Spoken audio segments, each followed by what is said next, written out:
a very pagan thing to be on the floor of your synagogue. Mapiton. But we have two other places that are very, very important places where we found zodiac doors on the synagogue. Hamat Tiberia. Both Oh, Sipori and Beria were the seats of the Sanhedrin, the great rabbis, the rabbinical court. So if in their synagogues there was a zodiac, why shouldn't there be one here in Biet Alfa? And the thinking is that by the time we get to the 5th century, which is when this synagogue dates to, the zodiac sign was no longer a thing of worship. It wasn't a pagan worship. It was more a fashion. Okay, it was the fashion. It was the design on the floor that was considered beautiful and had nothing to do with the actual horoscopes or gods of the stars or the god of the sun. It wasn't connected to that. In fact, the fact that we have here the seasons of the year next to the zodiac signs of those seasons with the Hebrew months, right? Tevet, Nisan, okay, Tammuz, Tishrei. What are these times? It's about agriculture. Okay? It's for the people here to connect their agricultural seasons to the times of the year. All right?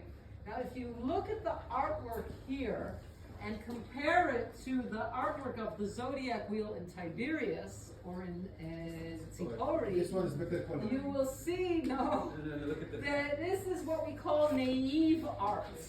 Okay, look at the lion from Leo. Okay, it looks like a children's drawing. It's not even in proportion. There's a lot of things that are very strange about the proportion.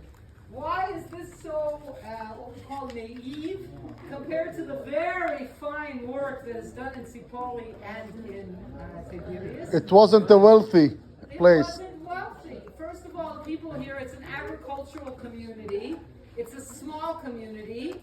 The stone, as Julie said, tells us that the people who lived here donated the money to build this mosaic.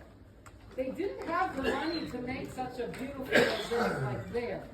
So they obviously had someone who was trying to copy what they saw in Tiberias, but they weren't as good of an artist. They didn't have as many pixels. Not funded enough. Not funded enough that they could actually hire the guys who did the one in Tiberias. They did it on their own, and they did it a lot cheaper, and they got a kind of a different view. Now, we're going to see inside the mosaic, as Julie said, it consists of 3 parts of the mosaic, like in Tzipori. In Tzipori also we have 3 parts to the mosaic. In Tzipori we have 2 other scenes. We have another scene as well of Sara and Abraham coming out of the tent to welcome the angels. And we have Akedat Yitzchak, the binding of Isaac. Here we only have the story of the binding of Isaac.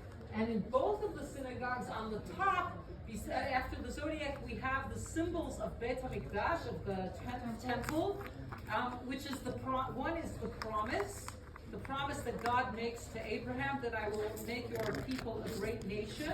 And the second is the redemption. The redemption being that the Temple Mount, and the fulfillment of our covenant with God that we can fulfill in our prayers and in our sacrifices in the temple. This is the connection. And that's why there's an archaeologist, who calls it from the promise to the redemption. It's a name that's given to these mosaics. As I said, it's not the only synagogue floor that we find the binding of Isaac and the temple on the same mosaic floor. The difference is the zodiac in the middle of it. Okay?